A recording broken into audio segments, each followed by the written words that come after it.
자, 페이지 40쪽 보시고요. 자, 우리가 지난 시간에 이온화 에너지에 대한 내용을 조금 정리를 했었습니다. 그런데 이 원소의 주기적 성질에서 원자 반지름이나 이온 반지름을 따지는 내용들 물론 중요합니다. 그런데 특히나 이제 학생들이 정말 어려워하는 내용이 바로 이 이온화 에너지, 그리고 이후에 나오게 되는 전자친화도, 전기 음성도에 관련된 내용이거든요. 이게 결과적으로 에너지와 관련이 있는 내용이다 보니까 예를 들어 어떤 그래프에서 어떤 수식을 보여주고 그에 대해서 정리하는 내용들도 상당히 많이 나오고요. 그래프에 관련된 내용도 상당히 많이 나옵니다. 그러다 보니까 어떤 정의 같은 것들을 확실하게 알아두는 연습부터 시작을 해서 개념 자체를 확실하게 잡아두셔야 돼요. 아시겠죠? 그래서 우리가 지난 시간에 이온화 에너지에 대해서 정리를 했었었는데, 이온화 에너지는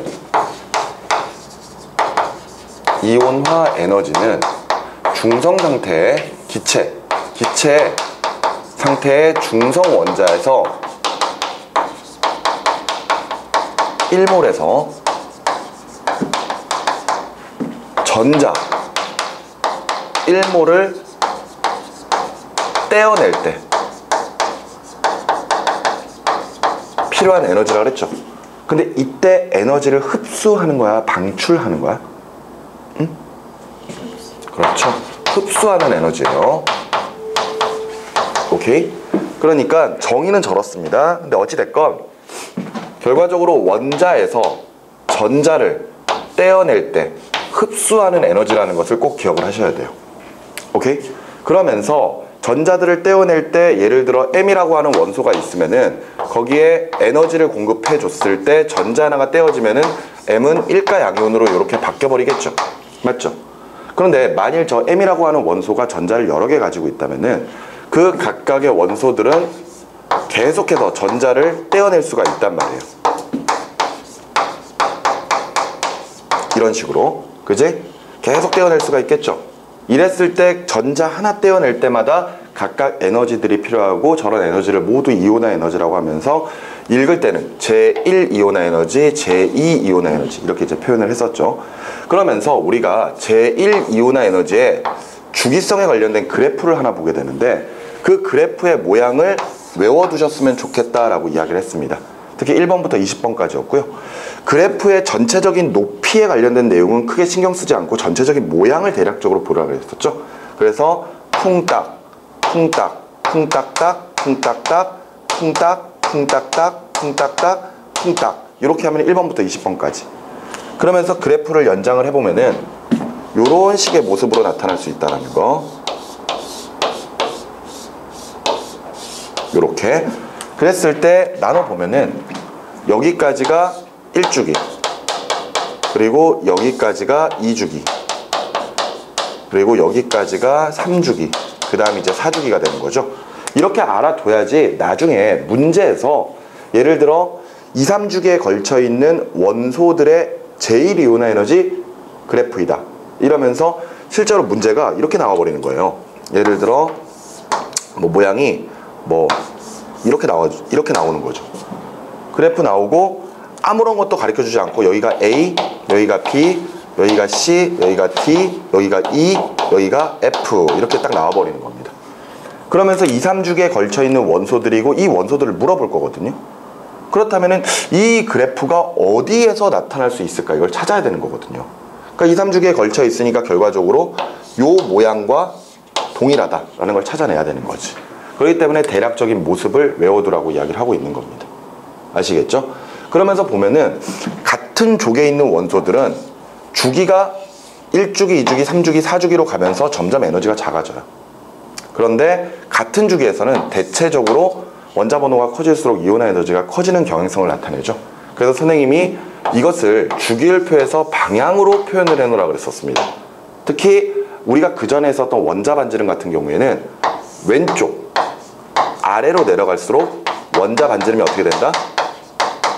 커진다 이렇게 이야기를 했거든요. 근데 이온화 에너지는 오른쪽 위로 갈수록 이온화 에너지가 대체적으로 커지는 경향성을 나타내요. 물론 예외적인 요소는 있습니다. 그죠? 여기 부분이 예외고 여기 부분이 예외기는 해요. 하지만 전체적으로 봤을 때는 오른쪽으로 갈수록, 즉 원자 번호가 커질수록 같은 주기에서는 이온화 에너지가 대체적으로 커지는 이런 현상들이 벌어진단 말이에요. 그죠? 그랬을 때 선생님이 요 이온화 에너지라고 하는 게 전자를 떼어낼 때 흡수하는 에너지라고 이야기했거든요. 그러면 예를 들어 지금 상대적으로 요 위치는 이온화 에너지가 작은 상태죠. 그러면은 전자 하나를 떼어낼 때 흡수하는 에너지가 적다란 이야기잖아요. 그럼 이온화 에너지가 작다. 그 말은 전자를 떼어내기 쉽다, 어렵다? 전자를 떼어내기 쉽다, 어렵다? 조금만 에너지를 공급해도 되니까 쉽다가 돼버리겠죠. 그죠? 이온화 에너지가 작으면 전자를 떼어내기 쉽습니다. 그런데 상대적으로 이쪽은 이온화 에너지가 큰 상태죠. 맞죠? 여기는 상대적으로 이온화 에너지가 크니까 이온화 에너지가 크면 에너지를 많이 공급해야지 전자가 떨어진단 말이에요. 그렇다면은 이온화 에너지가 크다? 전자를 떼어내기 쉽다, 어렵다? 어렵다가 돼버리는 겁니다. 그래서 우리가 주기율표에 보면은 이쪽이 대체적으로 금속 원소들이잖아요. 그러니까 금속 원소들은 전자를 떼어내기 쉬우니까 전자를 떼어버리고 양이온으로 바뀌어버리는 거예요. 근데 이쪽은 대체적으로 비금속들이죠. 비금속들은 이온화 에너지가 크기 때문에 전자를 떼어내기 어려운 거예요. 그러니까 잘 안 떼어지는 거지. 그래서 양이온이 잘 안 되는 겁니다. 여기까지 무슨 말인지 이해가 되시나요? 자, 이런 내용으로 일단 머릿속에 정리를 잘 해두셔야 됩니다. 그리고 이제 뭐 순차적 이온화 에너지로 가지고 원자과 전자의 수 판단할 수 있는 것, 그런 내용까지 우리가 지난 시간에 살펴봤었죠. 맞죠? 자, 지금 이온화 에너지를 다시 한번 좀 정리를 했는데 그 이유가 이제부터 보게 되는 전자 친화도에 대한 내용을 살펴보기 위해서입니다. 자, 페이지 43쪽으로 넘어가시면 되겠어요. 페이지 43쪽으로 넘어가시면 전자 친화도가 있습니다. 자, 전자 친화도의 정의를 좀 볼까요? 전자 친화도는요, 기체 상태의 중성 원자 1몰에서 1몰이 전자 1몰을 얻을 때 에너지예요. 근데 이때 에너지는 방출하는 에너지입니다. 방출하는 에너지. 오케이? 자, 보면은요, 역시 포인트는 이겁니다. 원자가 전자를 얻을 때 방출하는 에너지. 그렇다면은 우리가 앞서서 봤었던 이온화 에너지랑 완전히 반대잖아요. 맞죠? 이런 상황인 겁니다. 예를 들어서 M이라고 하는 원소가 있는데 이 M이라고 하는 원소가 전자를 하나 얻을 거예요. 오케이? 그러면은 M은 1가 양이온으로 바뀌겠죠. 그러면서 에너지를 방출한다라는 거예요. 자, 이 말인즉슨 이런 거죠. 보세요. M이라고 하는 원자가 가지고 있는 에너지가 있을 겁니다. 그리고 전자도 가지고 있는 에너지가 있을 거예요. 그 에너지를 두 개를 더할 거야. 알았지? 그랬을 때 나중에 M이 1가 음이온으로 바뀌었을 때 에너지가 있겠죠? 그때 그 에너지 표현해볼까요? 이거를 E1이라고 하고 이걸 E2라고 하고 이걸 E3라고 한번 해보자. 그러면 이때 E1과 E2를 더한 에너지의 크기가 E3보다 더 크다라는 거예요. 오케이? 그 크다라는 것은 결과적으로 방출하는 에너지만큼 에너지가 작아진다는 뜻이 돼버리는 거죠. 맞죠? 그런데 여기서 포인트를 잘 잡아야 되는 게 뭐냐면요, 이온화 에너지가 전자를 떼어낼 때 흡수한다 그랬거든요. 그러면은 그 에너지는 결과적으로 원자가 가지고 있는 전자가 에너지를 흡수해서 밖으로 뿅 나가버리는 거잖아. 맞지? 이해가 돼? 그런데 전자 친화도는 에너지를 방출한다 그랬거든요. 그때 그 에너지는 누가 방출하느냐? 전자가 방출하는 겁니다. 전자가. 알았니? 전자가 방출하는 에너지예요. 이런 개념입니다. 예를 들어서 보세요. K 껍질, 뭐 L 껍질, 뭐 이렇게 있어요. 그리고 여기에 이제 무한대가 있다고 쳐봅시다. 그러면 예를 들어 여기에 1S가 있고 여기에 2S가 있고 여기에 이제 2P가 있고 막 이래요. 그런데 지금 현재 전자를 얻는다라는 것은 저기 무한대에 있는 전자를 예를 들어서 오비탈로 이렇게 갖고 들어온다라는 거잖아. 맞지? 여기까지 이해가 돼? 그러면 이때 전자는 무한대에 있을 때 그 무한대만큼의 에너지를 가지고 있을 거거든요. 근데 오비탈로 들어오면은 아래로 내려올수록 에너지가 작아지잖아요. 그러니까 그 에너지가 작아지는 것만큼 뭘 해주는 거지? 에너지를 방출하는 거지. 이해가 되니? 예를 들어 그런 거잖아. 얘가 10만큼의 에너지를 가지고 있어. 근데 들어오면서 2P로 딱 들어오면서 에너지가 2로 줄어들어 버리는 거죠. 그럼 나머지 8은 외부로 방출하게 되는 거지. 여기까지 무슨 말인지 이해가 되니? 그래서 누가 방출하는 에너지? 전자가 방출하는 에너지. 그런데 이 전자 친화도에서 원자의 에너지 크기를 좀 생각을 해보도록 합시다. 무슨 이야기냐면요, 여기 보세요. 요 녀석 M이라고 하는 원자가 있어. 그 원자가 이만큼의 에너지를 가지고 있었지, 이 원. 그런데 결과적으로 전자가 달라붙으면서 전자는 에너지를 방출하거든? 근데 어찌 됐건 원자에게 또 에너지를 줘버리잖아. 다시 볼까요? 얘가 처음에 에너지를 10만큼을 가지고 있었어. 그런 상태에서 얘가 안으로 들어와서 이만큼의 에너지만 남았다? 그래서 외부로 8만큼 에너지를 방출했다 그랬지. 그런데 결과적으로는 원자의 입장에서는 전자가 들어오면서 에너지가 이만큼이 는 거 아니야? 맞지? 그러면 이때 이 원과 이 3를 비교하면은 누가 에너지가 더 큰 거지? 누가 더 큰 거야? 그렇죠. 이 3가 더 클 수밖에 없는 거죠. 이해가 됩니까? 왜냐하면 원자 입장에서는 없던 전자가 들어오면서 에너지를 갖고 들어와 버리니까. 맞지? 결과적으로 자신의 입장에서는 에너지가 증가해 버리는 현상이 벌어지는 거예요. 이 원보다 이 3가 더 큰 겁니다. 오케이? 그런데 우리가 어떤 원자랄지 입자랄지 물질의 안정성을 생각을 했을 때요, 그 안정하다라고 하는 이런 것들을 결정하는 요소가 굉장히 여러 개가 있는데, 그 중에 하나가 에너지입니다. 에너지. 이때 물질의 안정성은요, 안정성이 높으려면은 전체적인 에너지가 작아야 돼요. 알겠습니까? 주머니에 현금으로 막 1억씩 막 주머니에 넣고 다닌다고 생각해봐. 그게 들어가지도 않겠지만. 그럼 굉장히 불안하지 않을까요? 주변에 가고 있는데 누가 내 뒤통수를 치고 가져갈지 어떻게 알아? 그죠? 엄청 불안할 거거든? 하지만 그랬으면 좋겠네요. 주머니에 막 1억씩 막 넣고 다니면. 그런데 그런 것처럼 결과적으로 에너지가 많으면 불안정하다라는 겁니다. 왜 우리 원자의 전자 배치에서도 에너지가 가장 작은 상태로 배치를 하려고 하잖아요. 그치? 그게 결과적으로 안정하기 때문이거든. 오케이? 에너지가 커지면은요, 도리어 안정성이 떨어집니다. 불안정해져요. 이온화 에너지? 에너지 흡수해서 전자 하나씩 막 떼어버리죠. 그죠? 그러면서 에너지를 흡수해버리니까 결과적으로 에너지가 커지는 거잖아. 근데 얘도 봐라. 얘의 입장에서도, 전자 친화도의 입장에서도 원자 상태를 보면은 원자는 처음보다 에너지가 어떻게 되죠? 커져요. 불안정해진단 말이야. 알겠니? 그런데 어찌됐건 전자를 얻으려면은 그 에너지가 크기가 커지긴 하겠지만, 그때 똑같은 전자를 받아들일 때 최대한 전자들이 에너지를 많이 방출해주면 방출해줄수록 그나마 늘어나는 에너지가 적으니까 결과적으로 전자를 잘 얻을 수가 있겠죠. 이해가 됩니까? 자, 이렇게 해서 우리 아까 이온화 에너지 선생님이 정리했던 거 기억나실 거예요. 선생님이 이온화 에너지에서 이런 내용을 정리를 좀 했었거든요. 자, 아까 선생님이 어떤 내용을 정리했었냐면은, 이온화 에너지가 크다. 전자를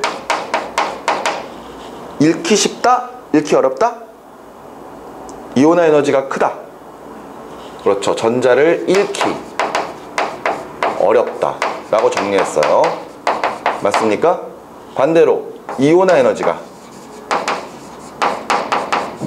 작다. 작아요.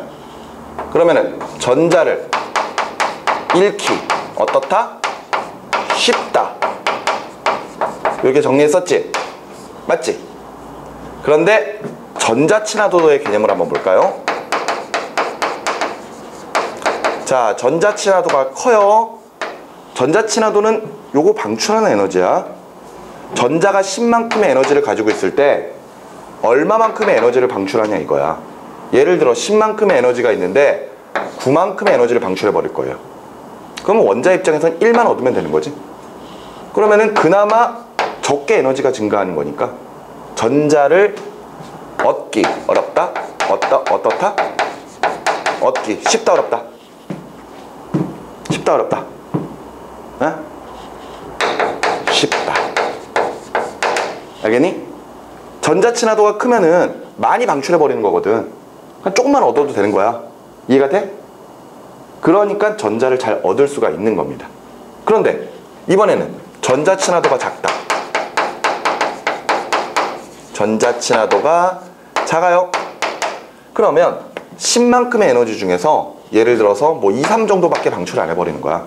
그럼 나머지 8만큼이 늘어나 버리죠. 맞죠? 그러면 에너지가 많이 커지는 거잖아. 불안정한 거거든. 그렇게 하고 싶을까? 아니고 싶을 거거든. 그러니까 전자 친화도가 작다. 전자를 얻기 어떻다?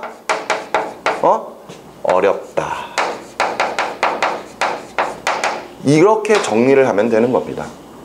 되셨나요? 그런데 이때 전자 친화도의 주기성이 또 있거든요. 근데 전자 친화도의 주기성은 그래프를 외워둘 필요 없어요. 알겠습니까? 이거는 외워둘 필요가 있는데 전자 친화도는 굳이 외울 필요는 없어. 그런데 가끔 한 번씩 문제에 나오긴 하거든. 근데 뭐 그런 이온화 에너지처럼 저렇게 외울 필요는 없고요. 대신에 요거 보세요.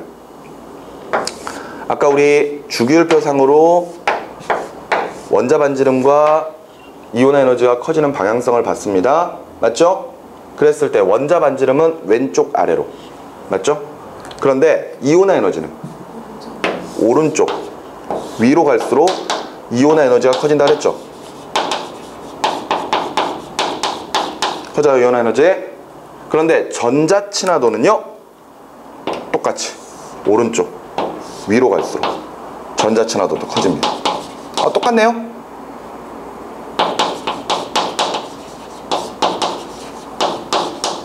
전자 친화도 커져요.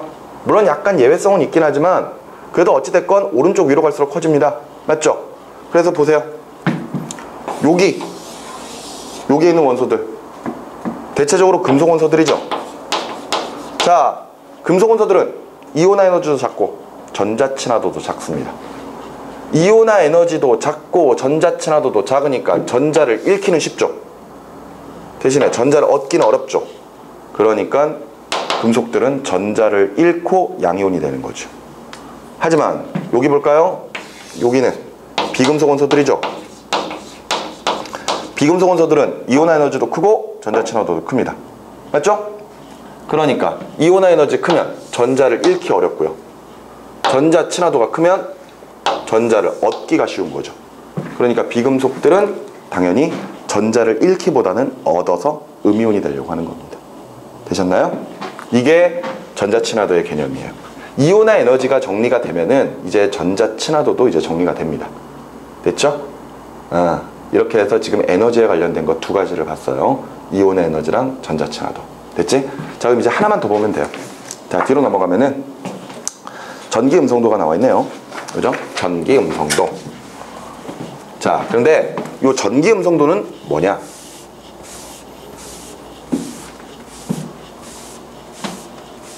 공유결합 기억나시나요? 공유결합?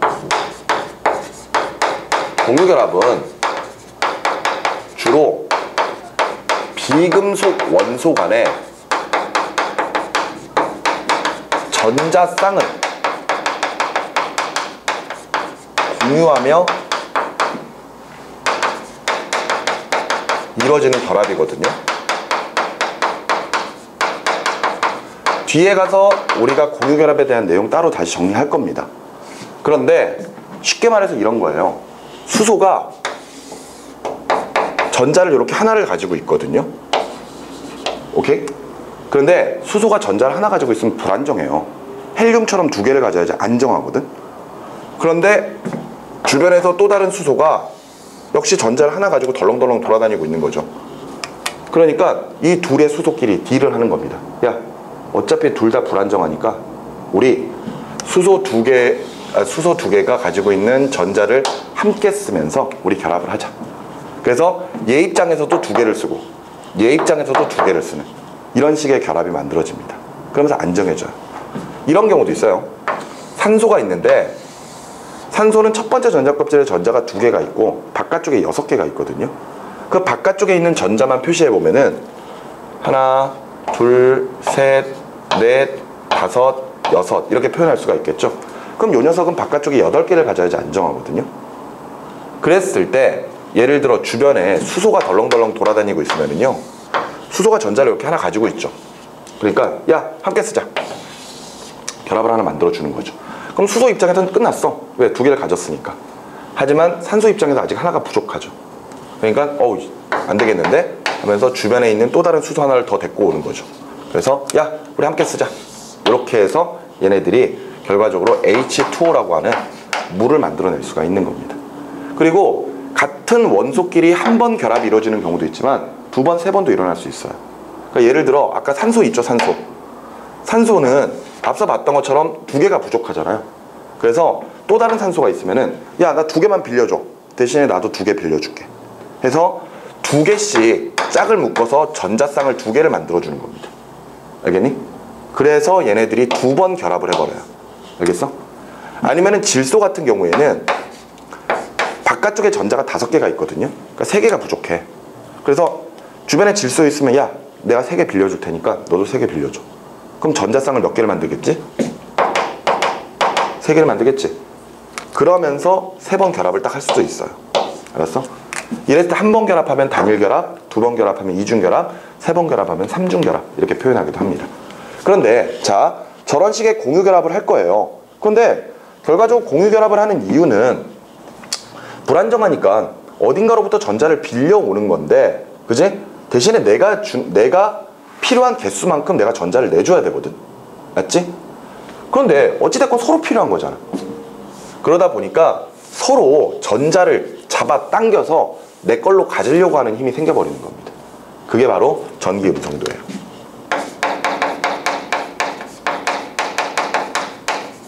전기음성도. 이때 전기음성도의 설명 보면은 서로 다른 두 원자 사이에 공유결합으로 이루어진 분자의 공유전자쌍은 두 원자 중에서 전자쌍을 끌어당기는 힘이 더 강한 쪽으로 살짝 치우쳐 있습니다. 이처럼 원자가 공유전자쌍을 끌어당기는 정도를 전기음성도라고 한다라고 되어 있죠. 무슨 이야기냐면은 봐봐, 같은 원자끼리는 전자쌍을 끌어당기는 힘이 똑같아요. 그러니까 전자쌍이 어느 한쪽으로 치우치지도 않고 가운데 정확하게 딱 배치가 되어 있거든. 근데 이런 식으로 산소와 수소 사이에 공유전자쌍이 형성이 되어 있다. 근데 산소와 수소 사이에서 각각 전자쌍을 끌어당기는 힘을 보면은 산소가 수소보다 상대적으로 커요. 그러면 이 전자쌍이 살짝 산소 쪽으로 치우치는 거야. 알겠니? 그러면 어찌됐건 함께 쓰고 있는 거지만 산소는 전자 2개를 얻는 입장이 돼버리거든요. 그래서 산소가 마이너스 부분을 껴버립니다. 근데 대신에 수소는 하나씩 빼앗겨버린 효과가 생겨버리는 거죠. 그죠? 왜냐면 이쪽으로 끌려가 버리니까. 그러니까 상대적으로 플러스를 띠는 현상이 벌어져요. 이렇게 하나의 분자가 플러스 마이너스의 극을 띠는 현상을 우리가 극성 분자라고 표현합니다. 자, 이때 전기음성도는 저 공유전자쌍을 끌어당기는 상대적 힘이에요. 자, 요거 간단해. 자, 이거 금방 끝나. 공유전자쌍을 잡아당기는 상대적 힘입니다. 상대적 힘이라면 어떤 기준이 있어야 되겠지? 그 기준이 플로우린이에요. 플로우린. 플로우린의 위치가 여기 아닌가? 맞지? 이때 전기음성도는 18쪽은 제외하거든요. 왜? 18쪽은 공유결합을 안 해. 그러니까 18쪽은 제외해버리고 지금 가장 오른쪽 최상단에 있는 게 플로우린이에요. 근데 플로우린의 전기음성도가 제일 큽니다. 근데 이때 플로우린의 전기음성도를 4.0이라고 기준을 딱 잡아놨어요. 그래 놓고 나머지 각각의 원소들의 전기음성도들을 다 계산을 해놓은 거지. 그랬을 때 플로린 제일 크고요. 그 다음이 산소 3.5죠. 그지? 그 다음에 질소 3.0입니다. 맞죠? 그리고 질소와 같은 게 있어요. 염소 3.0이거든요. 맞죠? 이런 식으로 플로린이 제일 크고 산소, 질소 뭐 이런 식입니다. 그랬을 때 우리가 전기음성도 다 외워두는 건 아니지만 최소한 이 3개, 염소까지 포함해서 4개죠. 거기에 요것도 알아두시는 게 좋아요. 수소까지. 수소가 전기음성도가 2.1이거든요. 알겠니? 그러니까 아까 이야기했던 것처럼 산소는 3.5만큼의 힘으로 잡아당기고 수소는 2.1만큼의 힘으로 잡아당기니까 당연히 산소 쪽으로 치우치게 되는 겁니다. 여기까지 이해가 되시나요? 이게 전기 음성도야. 그래서 전기 음성도도 봐봐. 전기 음성도도 오른쪽 위로 갈수록 전기 음성도가 커집니다. 오케이? 그래서 플로린 제일 큰 거야. 알았어? 그래서 이 세 가지 플로린, 산소, 질소 또는 뭐 염소도 가끔 나오니까 알아두시고요. 얘네들의 전기 음성도는 당연히 좀 알아뒀으면 좋겠고, 추가적으로 수소까지. 근데 선생님이 수소까지 이제 외워두라고 하는 이유가 뭐냐면요, 실질적으로 이제 공유결합이라고 하는 건 비금속 원소들끼리 주로 일어나거든요. 그런데 만일 금속 원소들도 이런 식으로 공유결합을 했다라고 가정한 상태에서 또 전기 음성도를 계산을 하거든요. 그랬을 때 그 금속 원소들은 대체적으로 수소보다 결과적으로 전기 음성도가 작다라고 보시면 돼요. 아시겠습니까? 자, 뭐 그런 정도로 우리가 전기 음성도를 정리하시면 됩니다. 자, 뭐 나머지 뭐 별 내용들 그냥 가볍게 읽어보셔도 해결될 문제인 것 같아요. 맞죠? 그지? 자, 그래서 쭉 읽어보시고 제일 마지막에 이제 원소의 주기적 성질 종합을 보시면은 주기율표의 방향성에 따라 어떤 값들이 커지는지 작아지는지를 지금 표현해 놨거든요. 그죠?